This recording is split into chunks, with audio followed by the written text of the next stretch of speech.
Presiden Joko Widodo sudah 2 kali menegaskan soal cawe-cawe atau tindakan politik dirinya menjelang transisi kepemimpinan nasional.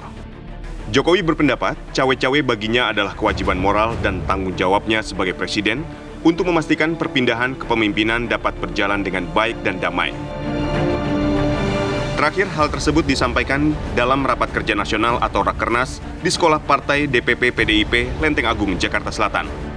Terlebih setelah ramainya pernyataan Presiden Joko Widodo yang mengakui akan cawe-cawe alias campur tangan di gelaran pemilu Presiden 2024 nanti saat bertemu para pimpinan media massa tempo hari. Pernyataan Presiden tersebut seakan ditujukan untuk menepis kekhawatiran yang disampaikan sejumlah pihak bahwa cawe-cawe Presiden akan berdampak pada netralitas jalannya penyelenggaraan pemilu. Pernyataan Presiden Jokowi tersebut tentunya akan jadi catatan publik menjelang tahun politik. Karena netralitas jalannya pemilu serentak dan Pilpres 2024 akan jadi pertaruhan Presiden Joko Widodo di penghujung masa jabatannya nanti. Tim TV One mengabarkan.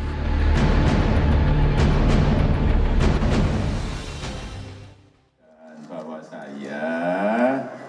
cawe-cawe itu saya sampaikan bahwa menjadi kewajiban moral, menjadi tanggung jawab moral saya sebagai presiden dalam masa transisi kepemimpinan nasional di 2024, ya harus menjaga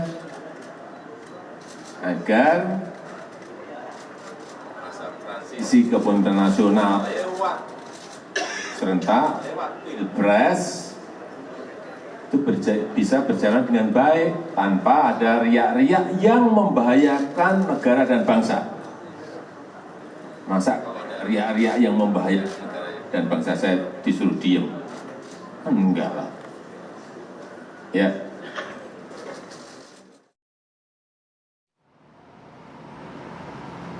Ya, oke. Kita akan membahas mengenai hal ini dengan 2 narasumber yang sudah hadir di studio. Sudah ada Bang Rey Rangkuti, pengamat politik. Assalamualaikum, selamat pagi Bang Rey. Ya. Dan juga kita masih menanti ini akan join bersama kita pagi hari ini Bang Faldo Maldini, staf khusus Menteri Sekretaris Negara yang juga masih bersiap-siap untuk bergabung ya. Kita nantikan ya. Tapi saya mau ke Bang Rey dulu. Siap. Bang Rey, ini pernyataan dari Pak Jokowi ada riak-riak yang membahayakan negara dan bangsa. Saya disuruh diam. Kalau dari sisi Anda melihatnya ini sebenarnya semacam cawe-cawe yang bentuknya seperti apa sih sehingga kok dianggap membahayakan bangsa dan negara? Ini kan argumen kedua ya, untuk Presiden menyatakan ikut cawe-cawe kan. Ya. Tujuannya itu ikut di cawe-cawenya kan. Argumen pertamanya dulu karena ingin memastikan kelanjutan pembangunan yang sudah beliau rintis selama 10 tahun terakhir inilah ya kan. Beliau mengatakan kita ini kita hanya punya waktu 13 tahun. Kalau dalam jangka 13 tahun ini kita nggak bisa mengoptimalkan ya pembangunan kita akan kembali menjadi negara dengan pendapatan kelas menengah aja kan kira-kira gitu ya. Nah jadi itu yang dasarnya beliau ingin mengatakan saya ikut cawe-cawe. Nah sekarang ada alasan baru ya, alasan baru itu namanya riak-riak. Riak-riak gitu. Berbahaya. Gitu. Nah saya nggak tahu apa maksud riak-riak itu, nanti mungkin Faldo ya. Kalau konteksnya kepada bangsa dan negara, ya keterlibatan presiden dalam pemilu juga itu bisa sebab jadi faktor terjadinya riak-riak loh gitu ya. Setidaknya menurut saya ada 3 faktor kalau konteksnya dengan pemilu terjadinya riak-riak ya. Faktor pertama adalah penyelenggara pemilu yang tidak independen, gitu ya. Yang kedua, pemerintah yang tidak netral, dan yang ketiga, peserta pemilu yang tidak sabaran. Tapi yang berbicara kepala negara. Ya, saya mau mengatakan, makanya kan kalau kita baca riak-riak ini, nah kita mau kasih info kan nih kepada presiden. Presiden ada 3 nih sebetulnya kalau dalam pemilu itu faktor terjadinya riak-riak gitu loh. Riak pertama itu adalah penyelenggara yang pemilu yang nggak independen. Kedua, pemerintahnya juga nggak netral gitu. Jadi yang ketiga adalah peserta pemilu yang nggak sabaran gitu. Jadi kalau Anda mau bicara riak-riak itu, nah kita bicara 3 landscape ini gitu loh. Apakah penyelenggara pemilunya independen apa enggak? Apakah pemerintahnya sendiri yang kemudian beliau netral apa enggak? Apakah pemilu peserta pemilu sabaran apa enggak gitu? Apa yang disebut dengan independen itu? Yang disebut dengan independen terkait dengan penyelenggara, semua hal yang berhubungan dengan penyelenggaraan pemilu mutlak merupakan wilayah KPU, Bawaslu dan DKPP. Nah, kalau kita lihat situasinya sekarang, KPU itu buat peraturan yang lebih banyak kelihatan berdasarkan keinginan Komisi 2 gitu loh, dibandingkan karena merupakan keinginan mereka untuk menciptakan pemilu yang demokratik, pemilu yang berkualitas gitu. Nah ini bisa jadi riak-riak nih, itu ya kan, kalau kemudian lebih banyak aturannya diatur oleh pesertanya sendiri gitu ya, melalui KPU, ini bisa riak. Kita lihat Bawaslu udah mulai terjadi, menurut definisi kita ini berbagai pelanggaran, tapi Bawaslu-nya juga mendiamkannya. Ada praktek yang disebut dengan politik uang di salah satu daerah, Bawaslu mengatakan nggak terjadi apa-apa. Ada penggunaan fasilitas ibadah demi kampanye, Bawaslu mengatakan tidak ada. Termasuk menurut saya, mestinya Bawaslu juga harus menyelidiki apakah kemungkinan ada penggunaan kekuasaan dalam konteks deklarasi salah satu calon presiden, itu satu. Yang kedua, rakernas yang dilakukan oleh salah satu partai yang menghadirkan presiden. Apalagi di dalamnya itu presiden menyatakan, kalau Anda mau pilih calon presiden yang berani, nah inilah orangnya, dengan menyebutkan seseorang kan, nama seseorang. Nah, itu mestinya Bawaslu harus lihat, ini cawe-cawenya presiden sudah sesuai dengan koridor aturan yang berlaku atau masuk kepada kategori kedua. Apa itu kategori kedua? Pemerintah yang tidak netral. Apa yang disebut dengan tidak netral itu? Pemerintah yang menggunakan segala perangkat kekuasaan yang ada pada dirinya untuk memenangkan kandidat tertentu. Nah, itu bukan berarti presiden tidak boleh berpihak kepada seseorang. Ya, itu hal yang beda antara netral dengan berpihak, bisa kita bedakan. Yang disebut dengan berpihak dirinya, bahwa presiden itu mau mendukung seseorang, silakan. Nggak ada larangan dalam undang-undang kita gitu. Mau dia kampanye kepada, bahkan ketika presiden mau kampanye kepada seseorang, silakan. Nggak ada larangan dalam undang-undang. Tapi kalau ia mempergunakan semua perangkat yang ada pada dirinya, dan perangkat itu adalah perangkat kekuasaan milik publik, gitu. Nah itu masalahnya. Itu yang harus diawasi oleh Bawaslu. Tapi seberapa gitu. Krusialnya sih sehingga presiden sendiri yang menyampaikan ini berbahaya untuk bangsa dan negara begitu Pak? Itu yang saya nggak tahu. Nanti mungkin Faldo yang bisa jelaskan. Karena kalau menurut pandangan saya, kalau tiga hal ini memang terjadi, penyelenggara pemilu, entah itu KPU, Bawaslu, dan KPP-nya, bekerja bukan berdasarkan kepentingan publik, kepentingan pemilu yang demokratik, tapi berdasarkan kepentingan Komisi 2 misalnya, yaitu bisa kita sebut ini riak-riak nih. Gitu ya. Kalau pemerintahnya menggunakan semua kewenangan yang ada pada dirinya, kekuasaan yang ada dirinya untuk memenangkan satu calon saja, itu artinya ada riak-riak. Gitu. Ada peserta pemilu yang menerabas semua aturan, pokoknya begini begono, nggak sabaran istilah tadi, nah itu artinya riak-riak gitu. Nah kalau kita lihat suasana yang seperti ini, memang ada gejala. Ada gejala kelihatan penyelenggara pemilunya lebih banyak ya bekerja sesuai arahan Komisi 2, yang itu adalah partai-partai politik gitu. Ada pemerintah yang tidak terawasi oleh Bawaslu, yang sudah mulai menggunakan berbagai perangkat kekuasaannya, termasuk itu tadi, ikut di Rakernas, di hari kerja, pakai simbol partai politik, lalu kemudian menyebutkan nama seseorang sebagai calon pemimpin yang berani, dan seterusnya itu gitu. Nah itu kita sebut ada riak-riak. Dalam bahasa yang lain, kita mau mengatakan Pak Presiden pun kalau tidak netral, itu bisa menimbulkan riak-riak gitu. Oke, baik. Ini Mas Faldo yang sudah bergabung bersama kami melalui sambungan online. Pagi Bang Faldo. Selamat pagi. Pagi Bang Faldo. Ya, Mas Faldo sudah bergabung, Mas? Oke, nampaknya juga kita masih akan terus mencoba berkomunikasi dengan Bang Faldo Maldini, tapi juga kita nanti kembali lagi berbincang dengan Bang Ray Rangkuti, tapi usai jeda berikut kita akan kembali sesaat lagi. Kita lanjut kembali diskusi pagi hari ini. Sudah bergabung bersama kami ada Bang Faldo. Saya langsung ke Bang Faldo. Bang Faldo, boleh tidak menyampaikan juga sebenarnya riak berbahaya yang disampaikan oleh Presiden Joko Widodo itu apa? Ke siapa ditujukan?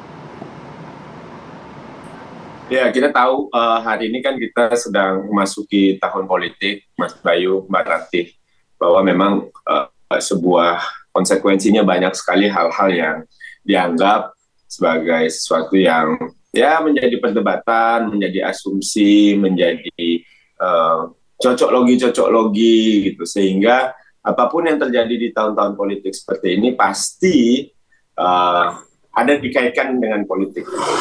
Nah, tentu berbicara tentang politik gitu ya, tentang tahun politik, kita tahu bahwa kita punya banyak tantangan ya, walaupun kemarin kita juga sama-sama mendengar beberapa statement dari Bapak Presiden, dari para pimpinan partai, menyatakan bahwa kita nggak sekali ini nih pemilu. Jadi memang kita tetap sama-sama menjaga Mas Bayu dan Mbak Ratih terkait bagaimana kita menghadapi pemilu yang tetap independen, jujur.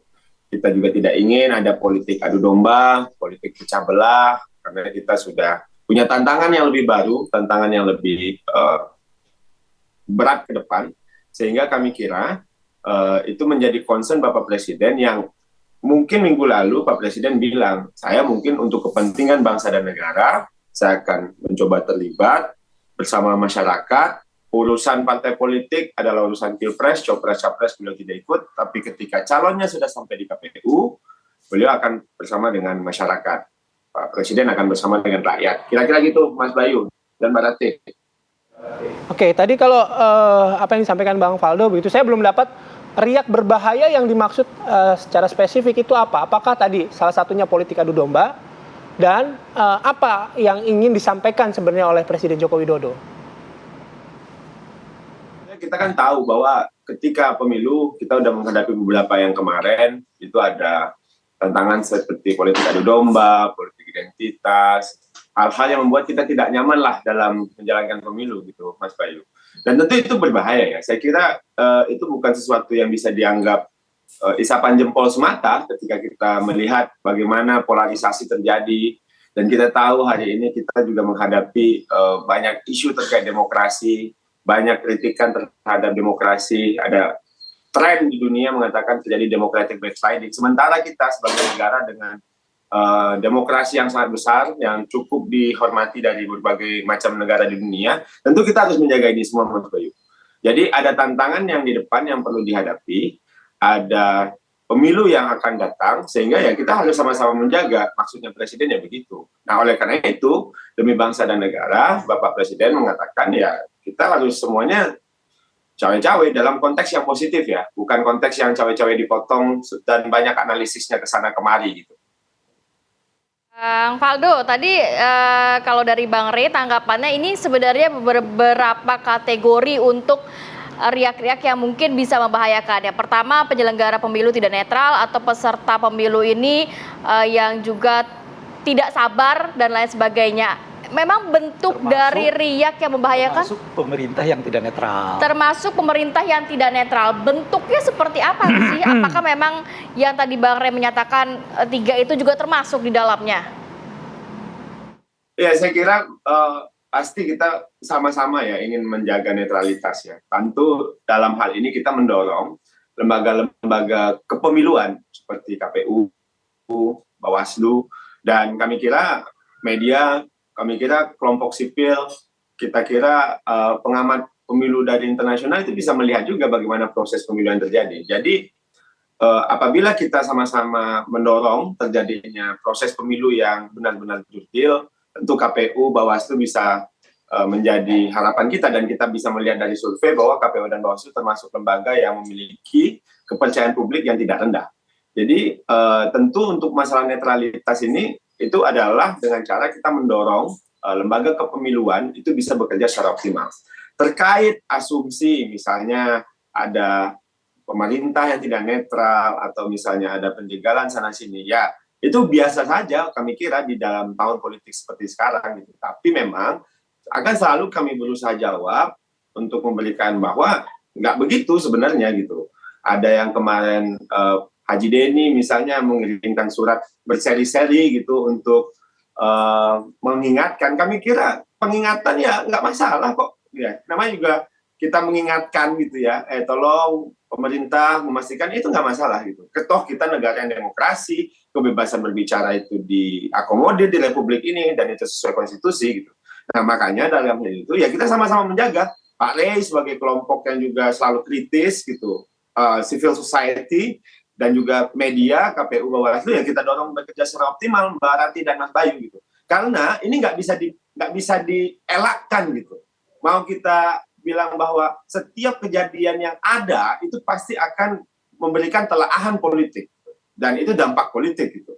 Jadi ya ini adalah tahun di mana ya mungkin riak-riak itu bisa muncul gitu. Ya dengan segala perdebatan dan dinamika yang ada, mau nggak mau ya kita harus hadapi itu. Tapi sebagai sebuah bangsa, sebagai sebuah negara, tentu kita sama-sama menjaga perdebatan-perdebatan. Kami kira nggak masalah lah. Maksudnya itu biasa aja di negara demokrasi dan justru lebih bagus ya.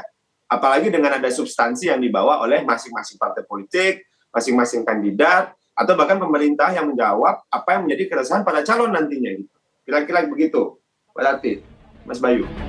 Langsung ke Bang Rey. Kalau dari 3 kategori tadi Bang Rey sampaikan, yang 2 penyelenggara pemilu dan pemerintah tadi sudah dijawab oleh Bang Faldo begitu ya.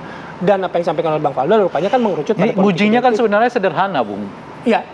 Nguji itu sebenarnya sederhana. Gimana? Seperti apa, Bang? Bisa nggak Bawaslu memeriksa langkah yang dilakukan oleh Presiden kemarin, satu, menghadiri Rakernas salah satu partai.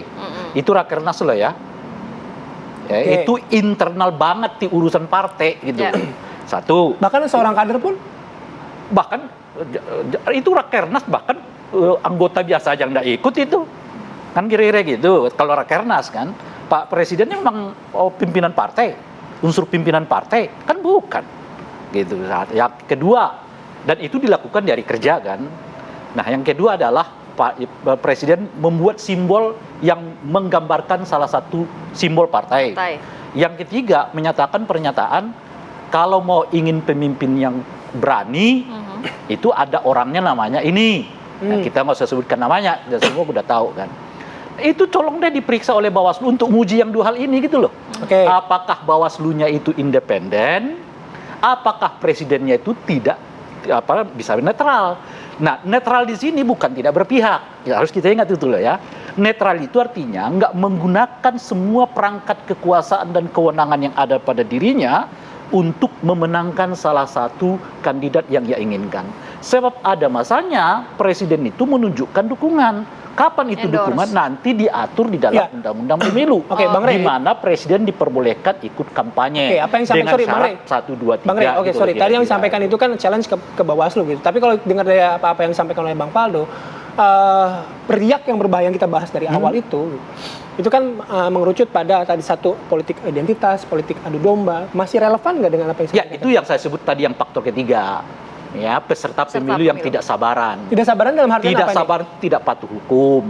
Ya kan, kemudian menggunakan politik hitam atau yang disebut dengan kampanye hitam ya. Kampanye hitam itu termasuk hoax di dalamnya.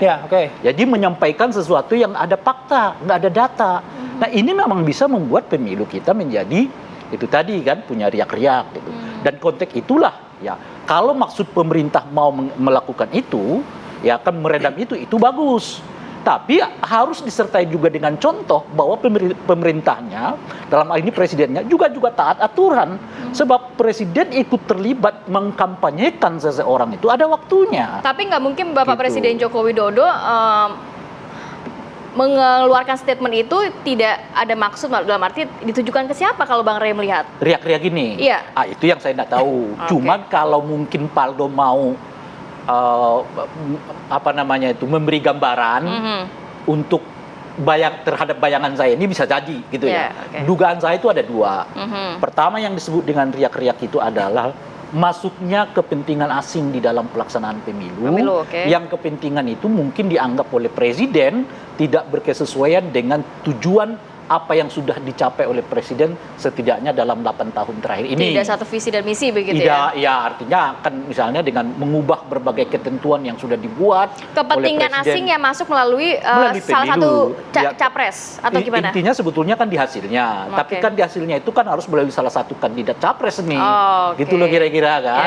Nah, itu mungkin yang disebut dengan riak-riak ya. Yang kedua tentu saja kemungkinan ya itu tadi, karena ada unsur yang dianggap nggak akan sabaran, menggunakan berbagai cara dalam konteks untuk memenangkan pemilu.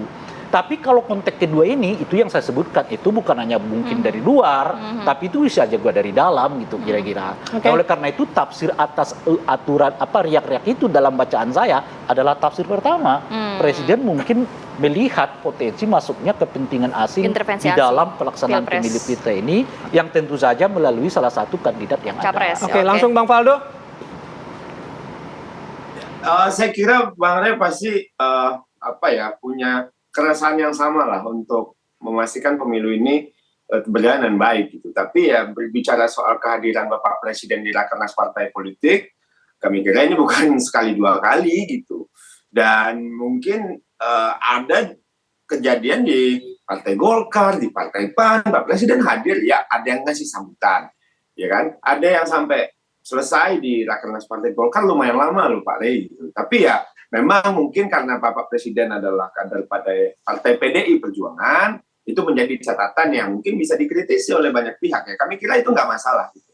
Tapi yang jelas berbicara soal bagaimana kehadiran Presiden di acara-acara partai politik, ya beliau sebagai salah satu orang yang terlibat dalam politik, ya namanya kepala pemerintahan, nama kepala negara kan nggak mungkin itu lepas dari proses politik. Ya kami kira hal itu ya sering terjadi, bahkan kemarin di Perindo, sebelumnya bahkan di partai saya di PSI menang katanya kan, justru beliau yang memimpin yel-yel gitu. Nah, itu kan hal-hal yang pasti sering menjadi perhatian banyak orang gitu. Nah, namun yang jelas berbicara soal tantangan global, pasti banyak Pak Bayu dan Mbak Rati gitu. Kita tahu gitu Presiden waktu berbicara soal di depan para pimpinan redaksi dan media, itu kan beliau berbicara soal kondisi geopolitik dan sebagainya. Tapi kalau seandainya pandangan Pak Rey bahwa ini adalah kepentingan luar dan sebagainya, saya kira sih tentu kita sama-sama menjaga itu semua gitu. Saya juga tidak bisa mengomentari bagaimana itu arahnya, tapi kami kira apa yang menjadi pelajaran dari pemilu-pemilu sebelumnya dengan berkembangnya teknologi, dengan berkembangnya media sosial, media baru, ancaman terhadap polarisasi, politik agama, politik identitas, tentu kita lelah dengan hal-hal gitu. Nah, tapi kalau seandainya ada dari luar negeri dan sebagainya tadi seperti apa yang diasumsikan oleh Pak Rey, kepentingan luar, kami kira kita sebuah bangsa perlu sama-sama memastikan itu bisa tetap kita jaga yang kita punya kepentingan bangsa kita ini gitu. Karena ya tentu itu sebuah hal yang mungkin bisa jadi berbeda dengan apa yang diinginkan. Tapi saya kira apa yang menjadi concern Pak Rey terkait peserta pemilu yang tidak sabaran gitu ya. Ya sebenarnya kalau kita bicara Mas Bay dan Mbak Rati, belum ada sih yang udah fix jadi peserta Pak Rey. Semuanya belum punya wakil ini gitu. Nah, tapi kan ada yang sudah declare Pak Ganjar, ada Pak Prabowo, ada Pak Anies gitu kan. Kan belum ada yang punya wakil. Ya kan? Tapi yang teriak memang ada satu tuh dari antara tiga itu. Nah, saya nggak tahu tuh, mungkin bisa ditanya ke situ tuh. Kenapa gitu loh? Kayaknya rusuh banget gitu loh. Ya udah kerja aja gitu untuk pemenangan pemilu sehingga ya tidak cerita begal lah, cerita hak angket lah, macam-macam lah. Hebat gitu. Tapi ya senang aja kita gitu. Kalau kan kita negara demokrasi, bebas. Kira-kira begitu. Baik, Oke. Mas Faldo. Baik Bang Faldo. Oke, terima kasih waktunya. Nanti kalau siapa satu dari 3 calon itu nanti kita diskusi lainnya. Saya undang lagi Bang Faldo ya. Terima kasih banyak Bang Faldo. Tadi alarmnya Bang Faldo soalnya udah nyala juga kan ada kegiatan. Oke, thank you Bang Rey Bang juga Faldo. makasih Bang Rey banyak juga terima kasih ya. sudah hadir pagi hari ini. Sehat selalu.